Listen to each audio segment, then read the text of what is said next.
Vinny Holiday said, it's frustrating that CNN frames the criticisms against Walz as valid and worth pursuing by conservatives. I know the right wing is trying hard to push this rhetoric against his military record. What do you think the response should be? Well, it's funny you asked that, Vinny Holiday. They have nothing on Walz. I keep saying he's like a character out of It's a Wonderful Life. He's just like a family man. He's a 24-year veteran. He was very high ranked. What they pretend to be.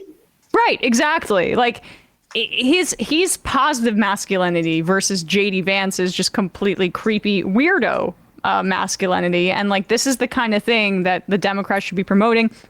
I mean, he ran for Congress in a rural red district as an anti-Iraq war Army veteran, got reelected multiple times. He was actually disabled in service, like his hearing was affected. This is what he ran on in 2006. He ran on the fact that he had good health insurance, and he was able, or maybe it was like that he needed health insurance. It was some way that he tied that in to his campaign. He's saying basically due to the insurance he got, he was able to get ear surgery and improve his hearing. Right. To make which made it so that he could hear his daughter, very young daughter at the time, sing when she woke up. And he wanted to provide that for people. And so it's just like, I mean, the guy, he was considered to be discharged, I think, because of his hearing issue that he got during his service, but he wanted to serve out the rest of his enlistment. And so, like, how are they going to try to spin a guy that was in serving in the army and then became the most high-ranked enlisted veteran to ever serve in Congress? Well, they spun Kerry, who also had an actual resume. Right. And it's the same guy that's doing this. Yeah. Chris LaCivita, who is one of Trump's main campaign advisors, led the Swift boat for against Kerry movement in 2004. He's literally the same guy. Well, Walz is not Kerry. Walz actually has... He's not going to go surfing, or what was it, kite surfing? Kite surfing. He's also, on Lake Minnetonka. Kerry also supported the Iraq War. Walz did not. Walz is a progressive governor, and Kerry also, was... Trump dodged Vietnam, for Christ's sakes. Yeah, is JD Vance going to bring that up here? Here we go. Well, I wonder, Tim Walz, when were you ever in war? What was this weapon that you carried into war, given that you abandoned your unit right before they went to Iraq, and he has not spent a day in a combat zone? What bothers me about Tim Walz is the stolen valor garbage. Do not pretend to be something that you're not. And if he wants to criticize me for getting an Ivy League education, I'm proud of the fact that my mamaw supported me, that I was able to make something of myself. I'd be ashamed if I was him and I lied about my military service like he did. Pause it. Is that an affectionate nickname for Peter Thiel? Oh, is that what he calls Did Mama introduce the GI Bill? Am I misremembering? Peter Thiel, played by Glenn Close. Also, I just want to be very, very clear. JD Vance has served as a public affairs officer in the Marine Corps. For 4 years. He was a paper boy in the Marines, with all due respect to the Marines. Both used the GI Bill to get a college education. Both of them did, right? Both of them went into the military in part. Well, I guess, did JD do after? Wait, maybe I'm actually... I know. Maybe we should look that up. I know that. No, I think he did first. I think he did first. Okay, yeah. So he did first before going to Yale Law School or whatever. But both of those men used the government to become a part of the army, right? And like serve the country and get an education through that. We should be providing that for everybody. But JD Vance says everybody's suckling off the government teat when he did the same thing. JD Vance is a class traitor. Yeah. JD Vance blames the poverty of the people that he grew up around on themselves and their own pathologies, or when he needs to be the vice president for Donald Trump, on Mexicans. He's the worst scum in politics. Yeah. Isn't there a campaign video where he brings up how his mom suffered from drug addiction? Correct. And he blamed illegal immigrants, he said. And then it turns out that his mom was actually a nurse who was like stealing the medication herself. Which is enumerated in Hillbilly Elegy, that she was stealing medicine. Well, and again, I sympathize with an addict. I'm not knocking her. I'm knocking him. But he's lying about that. Bev Vance in the book is outlining, saying she would steal medication from patients to assist her addiction. And to be clear, he enlisted in the Marines right out of high school, went to Ohio State afterwards, then went to Yale Law School afterwards. And became a venture capitalist. Then a parasite. Into the tutelage of Peter Thiel. it wouldn't be completely, it wouldn't be new at all, obviously, for them to just be making this up completely without any evidence whatsoever, or what they call evidence. But where is this coming from that Tim Walz is lying about, is stealing valor? I'll read this for you from military.com. So this is a military publication. They are not a lefty organization. During the 2022 Minnesota governor's race, Walz's opponent accused him of leaving the Guard when he did in order to avoid deployment to Iraq. Though Walz maintained he retired in order to focus on running for Congress, according to the Star Tribune newspaper. Far-right commentators and media resurfaced those allegations and knocked him for never serving in combat, something he has never claimed to do, in contrast with Vance's deployment as a combat correspondent. In an evil war. Yeah. But Walz did run against the Iraq war. You want to talk about... I would love... Let's make this about the Iraq war and like what you would have supported, J.D. Vance. Sorry, go ahead, I'd be interested Brandon. in Glenn Greenwald's take on that. But anyway, go ahead, Interesting, Brandon. yeah. Well, I do love how JD Vance like code switches into like hill people language when he wants to like, index Appalachia street cred. But, I definitely don't. I'll put it like my kid was JD Vance. I don't know what I would do. So I don't blame anybody for, developing I'd leave a lot of guns around the house, too. But no, I mean, I don't think this is going to work the same way that like John Kerry swift boating did, because at the end of the day, John Kerry just wasn't very charismatic, and he had a lot of other flaws that were kind of that made that narrative about him being a coward despite having 3 Purple Hearts stick. This is the exact inverse. JD Vance is like the charisma vacuum, and Tim Walz is going to run circles around him in that regard. So they're floundering with this. I still say it would be a smart move to replace JD Vance on this ticket. It's not too late for JD Vance to have an accident. And it's not only just that what you've mentioned about the Kerry comparison, because I without a doubt think that's what Republicans think is going to happen. They think this is going to work like it worked against Kerry. I don't even think it's just like that Walz is more charismatic. I think like the country is not where it is today where it was in 2004. That's true. 2004, right after 9/11, we're in Afghanistan, we're in Iraq. The idea that you would have deserted the military, it would be, oh my God, unheard of. How could you? That's it. It's over. Now it's just like, after what we've done, there's a large portion Trump of this and his country bone spurs. Trump got out of right. Yeah. Lefty, a listener of our show, DM'd me this the other day. He served 24 years and had just come back from a humanitarian deployment in early 2005. He had been promoted from Master Sergeant E8 to Command Sergeant Major E9, which would have made him the highest ranking enlisted in his unit. His enlistment was up in September of 2005. Deployment to Iraq would have been in October. He would have had to re-enlist to keep the CSM rank and be redeployed. Instead, he retired in May 2005 and ran for Congress. And this controversy came from the guy who took his place in the command, who is now fully MAGA-pilled if his social media posts are to be believed. So it's a load of bullshit, and all they got is that he said he retired as a command sergeant major, but actually retired as a master sergeant. Yeah. Oh no, it's just a master sergeant.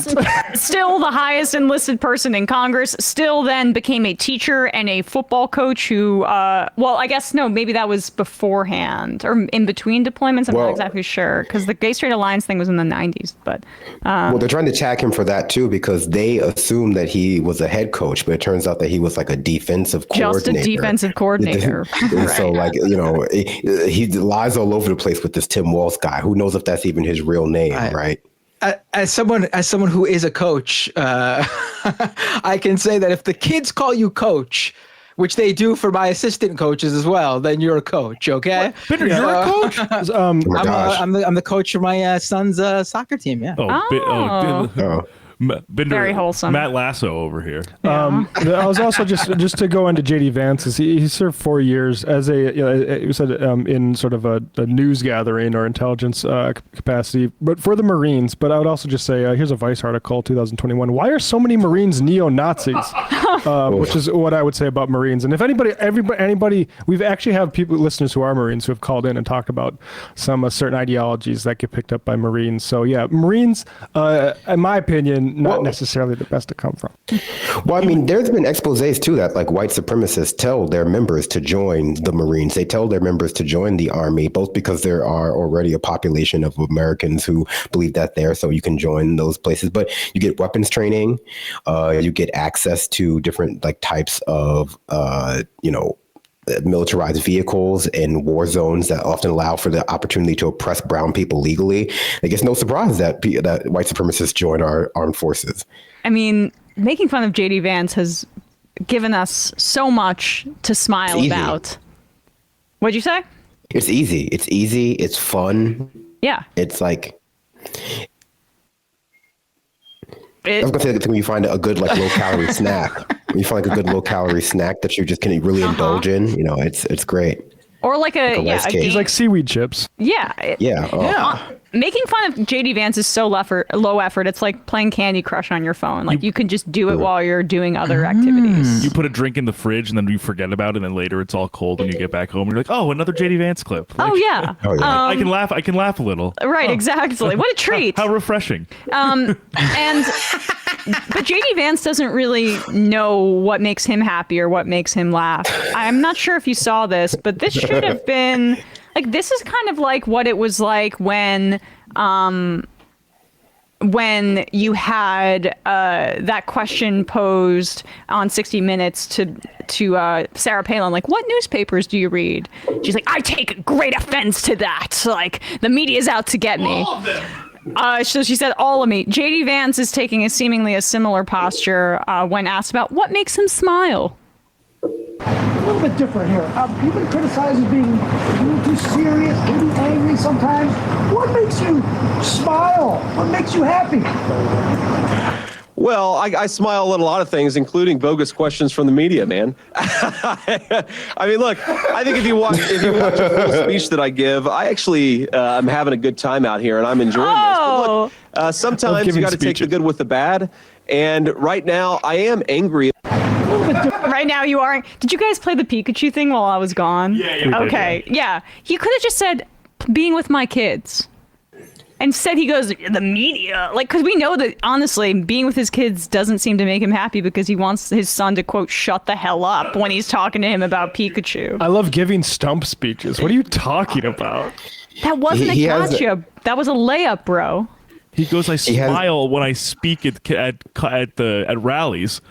Okay, you're touting your smiling. You're touting your public smiling. Yeah. Okay. He has like this like chip on his shoulder that is like you would imagine to be stereotypical of somebody who comes from like a middle American background, like lower class, like working class background, who went to like an Ivy League school. Like very like it seems very on the nose. A class traitor, but not in a good way. This was him being asked, like, hey, you're in Wisconsin. There's a lot of beer here. What do you say? Like, why would voters want to have a beer with you? This is a typical question of candidates. This is what he had to say. There's an old saying in politics that what can swing undecided voters in a place like Wisconsin is whether you seem like somebody they would like to have a beer with. Yeah. Why would people in Wisconsin want to have a beer with you?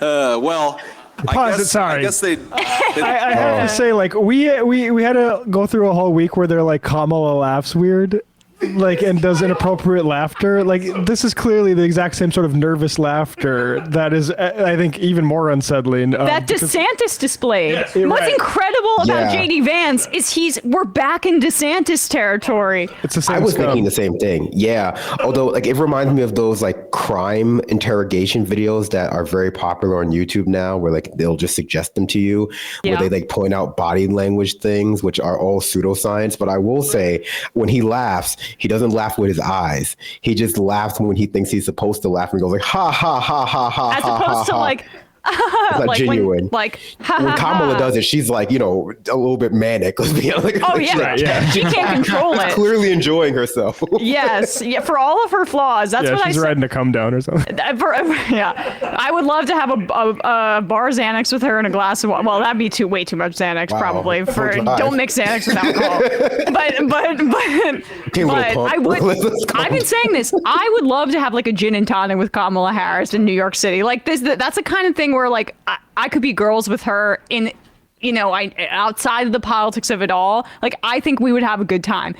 The beer question is really gendered in politics, mostly because most politicians have always been men. But I actually think Kamala has that quality a little bit. And by the way, Walz definitely has that quality. JD Vance not so much, but here we go. beer with you.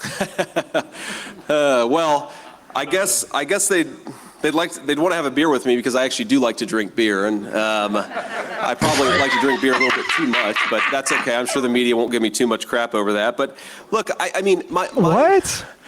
The reason I'm doing this, and the reason I think Donald Trump is doing this, and I think the media often slanders him, but I've never met a guy who likes normal people more than Donald Trump. I've never met a guy who's got a big decision to make. He will solicit feedback from every single person all over the country. There's an old saying in politics. Okay, well, I just, first of all, no. Nothing will peg you with the weird allegations better than referencing everyone else as normal. He almost said normies. He definitely almost said like normies, but then caught himself. I do like how he still has to, like, he has that very online right wing tendency to like constantly bring up the media and how they're unfair to him, but he doesn't do it in a way that like Trump does it, which makes it seem like kind of like, the media folks. It's a witch hunt. Like he's just like, yeah, in the media. And he's remembering to like bring them up every 5 seconds. It's very inorganic. Nothing the normal guy lover is more emblematic of is the guy that has gold toilets in his huge tower and mansion across multiple properties. He loves normal people so much that he stiffs every contractor he ever worked with, so much so that like he's notorious in the New York City and New Jersey area. Yeah, they're a source of profit. For like not paying his bills. Yeah. And then also not paying his bills and then also going bankrupt. So like, where was that money going? I guess to more gold toilets. This was the other thing that's like incredible here. So Vance, for some reason, is following Kamala Harris's plane around the country. In a way that's concerning to me. In a way that is not making the weird and creepy allegations like go away. This is what this is in Wisconsin. Vance is arriving, and you can see in the background the vice presidential plane, Air Force Two. So he decides to do a photo op in front of her plane. Here we go. So she's already in Wisconsin. And here comes the fucking butt boys. Here comes the Reservoir Hogs. Yeah. Here comes the disgusting brothers.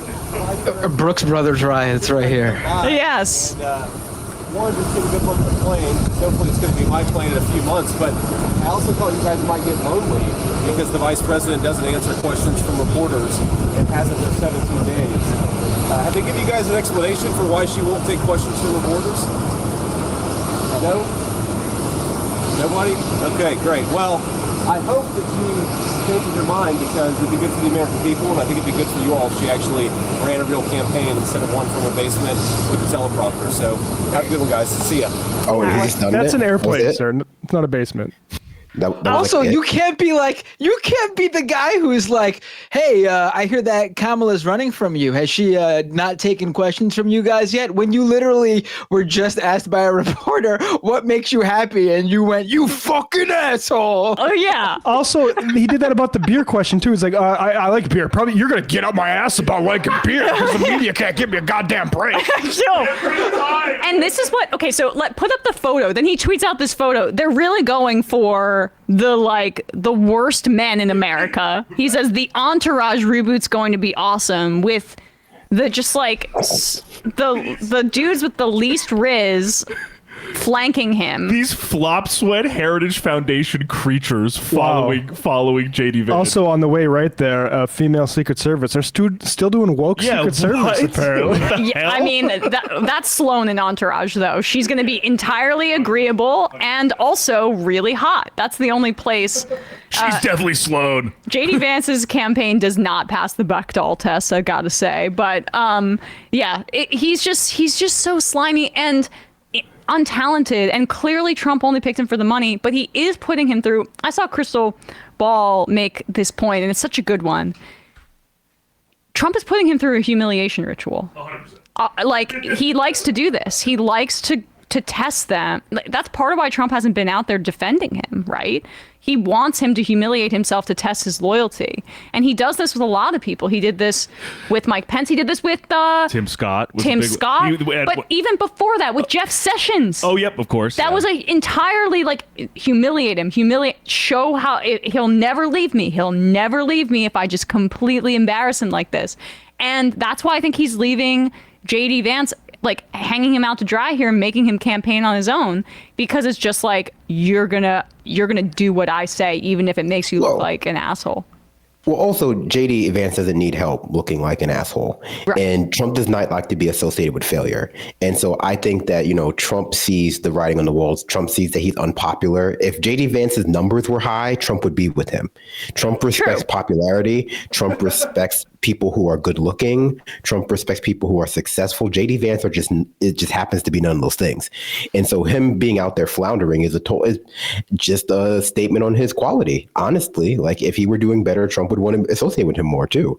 Like it doesn't help that he's, not beating the weird allegations, but yeah, like it's something else. I think optically, probably chasing the vice president to like the airport kind of makes him look like a Lifetime movie villain. But other than that, yeah, it does. Trump, and to your point, Trump also loves these. I think also, even if he would never say it out loud, like the fact that the Ted Cruz phone banking for Trump picture exists, the fact that the Mitt Romney looking like weak at dinner with Trump, loves that, interviewing for Secretary of State and not getting it, the fact that Chris Christie wasn't picked for VP despite being the first candidate to endorse him in 2016 and leading his transition team, like Rubio just recently being in contention and him being like, Marco didn't like me so much, now he's my little baby, like he didn't